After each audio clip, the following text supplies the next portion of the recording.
you need to know the supply and demand in that area. Kalau kamu tahu the supply in that area is small, mamma mia, don't sell cheap, man. Saya tahu, pada saat saya pegang di sini, I know this market. Saya tahu penguasa tanah di sini cuma tinggal 2. Medland dengan saya. Oke. Kalau kamu tahu dalam satu area hanya 2 developer yang punya tanah, big developer ya, itu rumus. Makanya saya tidak jual murah di sini. Makanya I maximize my profit.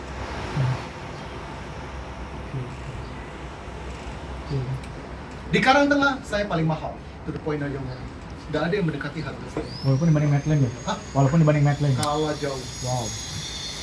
Saya paling mahal. Saya to the point kalau masuk di sini customer saya tanya dibanding-bandingkan, saya bilang stop banding-bandingkan. Kalau kamu banding-bandingkan di Karangtengah, saya paling mahal, to the point aja. Karena saya tahu pasar saya tahu customer yang saya cari. Saya ajarkan seluruh agent di sini, don't waste your time on others. I'm selling Lexus here, I'm not selling Toyota Camry. Toyota Camry you go to Medland.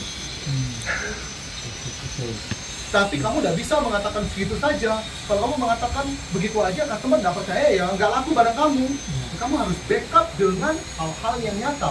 Desain rumah kamu, fungsi rumah kamu, dan eyes don't lie, they look. Desain rumah kamu tuh ya bener, kamarnya gede semuanya. Kamu harus backup dengan cara ini. Ada pertanyaan?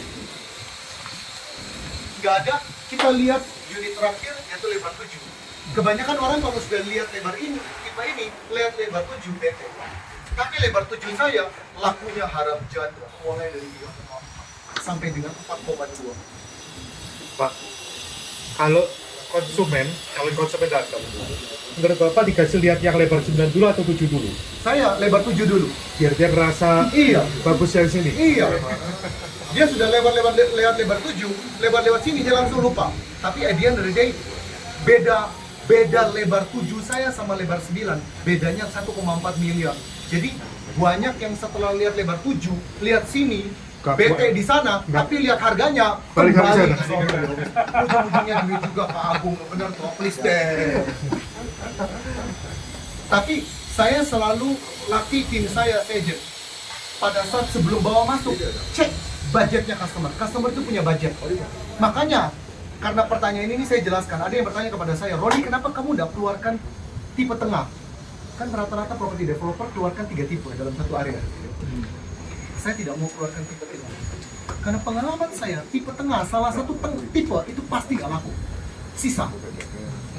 Makanya saya langsung cuma meluncurkan 2 tipe, lebar 7 dengan lebar 9, perbedaannya badan ke badan 1,4. Ujung-ujungnya, lu boleh ngiler di sini, lu ada duit lebih 1,4, nggak ada, nggak usah mimpi, fokus di sana.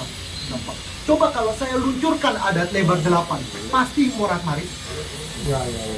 Ngerti ya? Lebar 8 saya, gapnya sudah masuk di tengah, beda 700 juta. Oh, beda 700 juta, saya beli ini.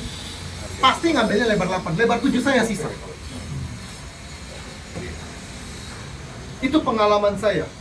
Malah membantu saya tidak bikin fokus customer kacau. Jadi gampang saya, lebar 7, lebar 9, beda 1,4. Do you have more 1.4 billion rupiah? Have. Oke, lebar 9, let's talk. Waduh, saya budgetnya cuma segini. Lebar 7, go home, come on, masuk. Jadi nggak bertele-tele. Makanya kalau Anda mau keluarkan 3 tipe, 4 tipe, Anda harus perhatikan gap di antara tipe-tipe ini. Kalau terlalu dekat, yang tipe kecil nggak laku. Itu jadi buang, sisa, itu setengah mati jualnya. Di sini ada corner nggak, Pak? Oh, corner saya habis. Oh, Corner saya jangan kaget ya, bedanya 1 miliar Pak Aldo. lebih Habis. lebar ya, Pak? Lebarnya cuma 3 meter. Oh. Beli tanah aja. Bangunan sama. Persis 100%. Gila. Wah, belinya cash. Beda. Jadi corner saya yang ini 4,7, corner saya 5,7. Habis duluan. Hari pertama gone. Bayarnya cash. Pembeli saya kebanyakan orang Jakarta. Sama orang luar kota. Wah, itu duitnya Pak Agung. Masa nge-apply bank? Mau bank ngomong sama saya apply bank. Benar, saya tinggalin sama bank, orang banknya mau. Koroni, iya. Ini orang niat KPR nggak? Ya kenapa? Masa mau kasih DP 80%?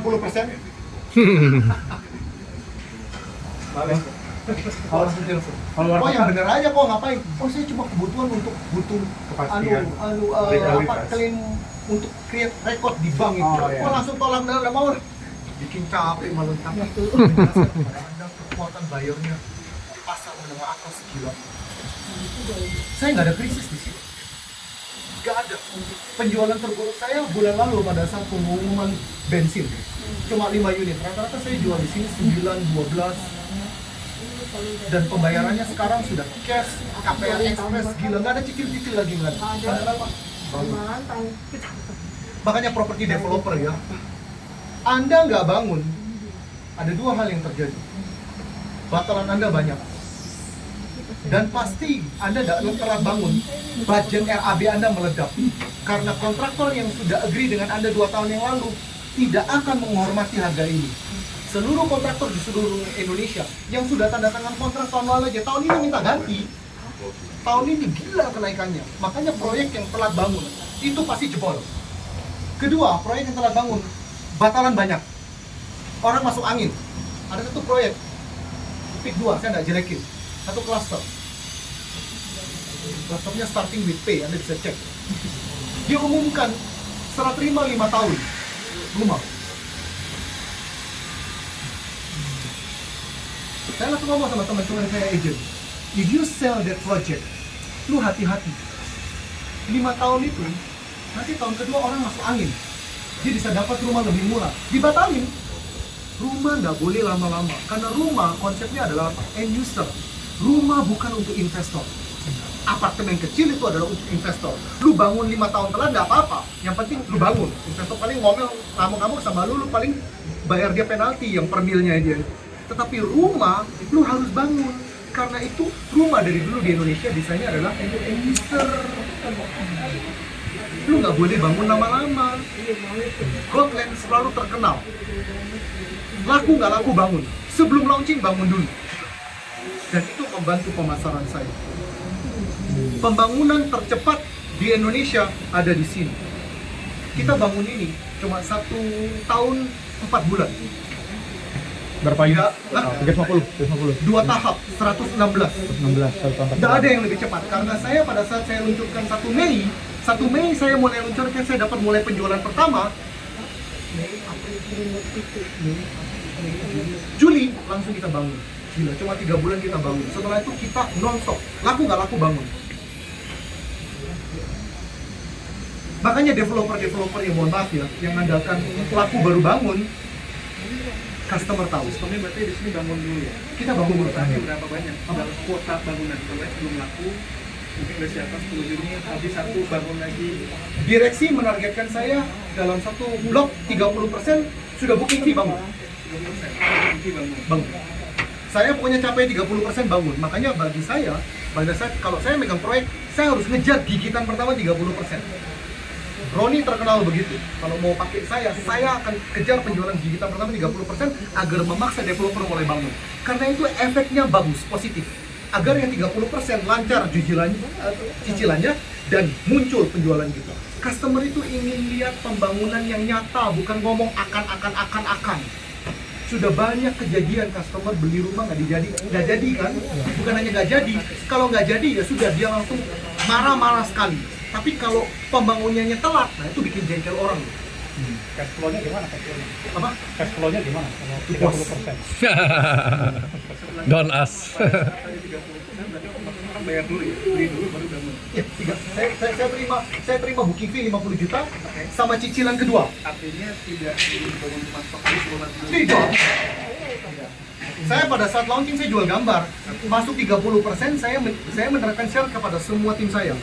Masuk 30% saya lihat booking fee saya 50 juta. Masuk kan non refund, 50 juta masuk, saya sabar dulu. Saya lihat cicilan kedua. Cicilan pertama, cicilan kedua langsung meeting sama direksi, let's build. Harus build. Karena kalau nggak build, nanti yang ambil cicilan DP saya di sini 12 bulan. Nah, kalau nggak build nanti kan pada saat mau akad, sudah akad, developer nggak bisa klaim duit loh, nggak bangun kok.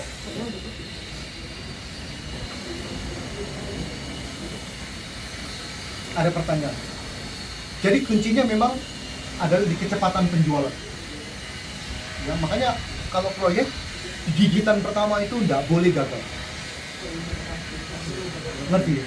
Gigitan pertama itu menentukan seluruh fondasi kelangsungan proyek itu. Gigitan pertama gagal, sudah mulai dipertanyakan. Antara salesnya bego, marketingnya salah, produknya salah, harganya salah.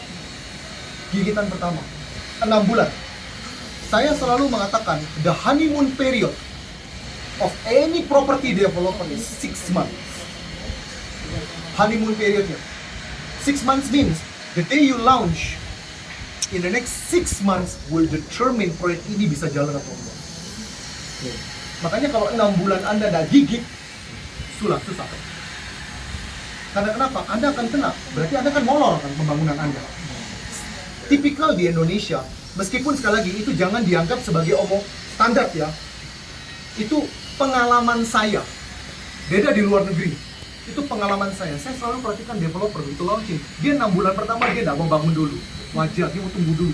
Ini bener gak laku ya bangun apartemen bisa lebih lama ya, tunggu dulu. Lihat bisa gigit, naik masuk 25% baru dia bangun.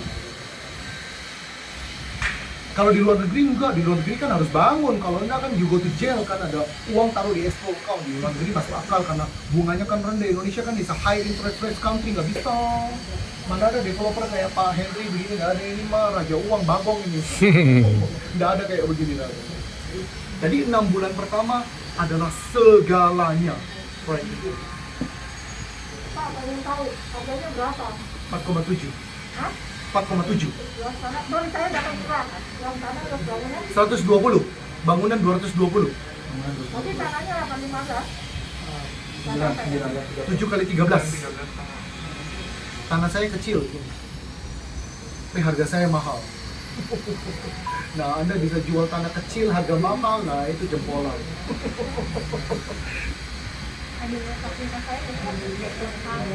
My clubhouse is 1 hektar. Itu ngaruh banget ya. Sama, saya buang fasum saya kebanyakan di sana. 1 hektar. Saya buang fasum saya kebanyakan di sana. Makanya 6,5 hektar tanah saya very compact. Bisa jadi 357 unit, omset 1,478 triliun. Karena fasum saya buang di sana. Daripada kecil-kecil pajak, mendingan satu besar sekali. Mendingan saya buang kafling di sana. Tapi so saya maximize di sana. Kan tanah yang saya buang tanah belakang. Tanah yang ini saya nggak mau buang, makanya fasumnya di sini nggak ada. Rumah tok bodo amat. Lu mau kolam renang di sana, lu mau jalan-jalan di sana. Pakai sepeda lah, sehat. Soalnya kalau saya mulai tempatkan fasum di dalam, akan merusak koefisien saya. You understand ya? Ya. Makanya fasum saya tarik keluar, saya buang di sana. Sana bener-bener jadi 350.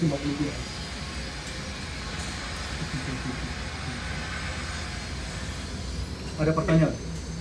Kita lihat lebar 7 ya. Lebar 7 ini laku